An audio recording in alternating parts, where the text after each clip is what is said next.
হিসাবে কবুল হয়েছে।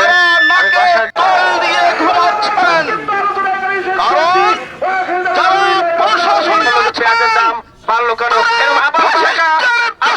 উপদেষ্টা দিয়ে দেশ চালানো সম্ভব না। আমরা কিন্তু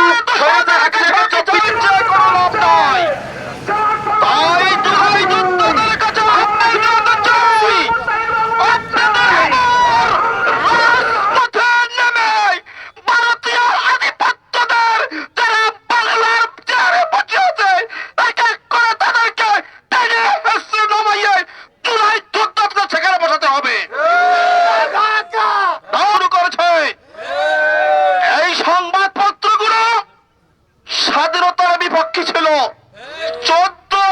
24শে জুলাই গণঅভ্যুত্থানের পক্ষে ছিল, ফ্যাসিস্টের পক্ষে ছিল। আসুন এদেরকে চিহ্নিত করে এবং পৃথিবীব্যাপী বিশ্বের যেই দেশে বাংলাদেশি ভাইয়েরা রয়েছে, শহীদ ওসমান বিন হাদির এই শাহাদাতে আজ আমরা সবাই হৃদয়ে ভারাক্রান্ত। আমাদের সকলের হৃদয়ে রক্তক্ষরণ হচ্ছে।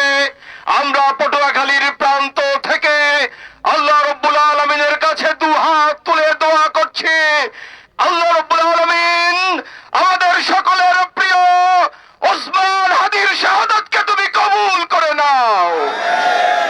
আপনারা সকলে জানেন ওসমান হাদি নেসারাবাদ মাদ্রাসার হাজার হাজার ছাত্রদের প্রিয় ছাত্র ছিল। শহীদ ওসমান হাদি ঢাকা বিশ্ববিদ্যালয়ের হাজার হাজার শিক্ষার্থীদের প্রিয় ছাত্র ছিল।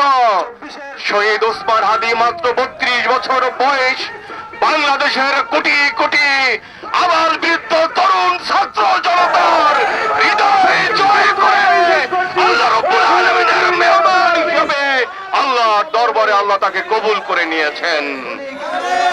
আমরা তার এই শাহাদাতের প্রতিটি রক্তের কণার উত্তম বদলা, উত্তম প্রতিশোধ গ্রহণ করব ইনশাআল্লাহ।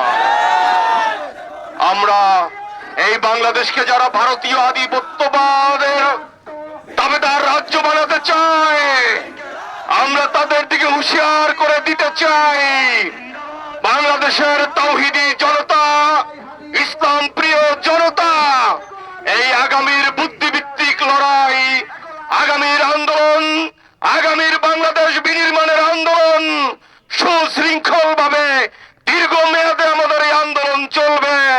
আমরা কোনো বিশৃঙ্খলা হঠকারী কোনো কর্মসূচির দিকে না গিয়ে এই বাংলাদেশ থেকে যেই আদর্শের শত্রুরা আমাদেরকে যারা বাংলাদেশ থেকে উৎখাত করতে চায়, কাপুরুষের মতো যারা এভাবে গুলি করে ওসমান হাদিদের প্রজন্মকে হত্যা করতে চায়, আমরা আগামী দিনে এই আদর্শের রাজনীতি, এই অপরাজনীতি, এই সন্ত্রাসের রাজনীতি, এই শেখ হাসিনা ডাইনির রাজনীতি আদর্শিক ভাবে বাংলাদেশের কবর রচনা করা হবে।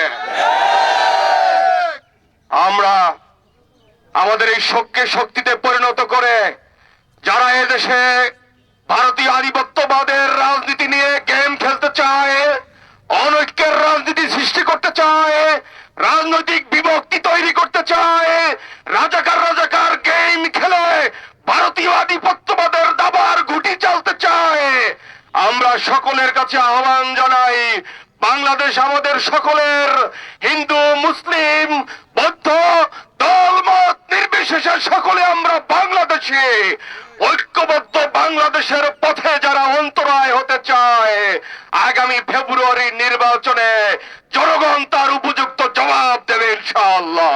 হোসেন সাইদির মতো দেশপ্রেমিক নাগরিকদের জুডিশিয়াল কিলিং এর শাহাদাতের মাধ্যমে এই জমিন অনেক উর্বর হয়েছে। এই জমিন এখন কথা বলবে। এই জমিনের এই ফসল, এই শাহাদাতের রক্তের বিনিময়ে এই সোনালী ফসলকে আর কাউকে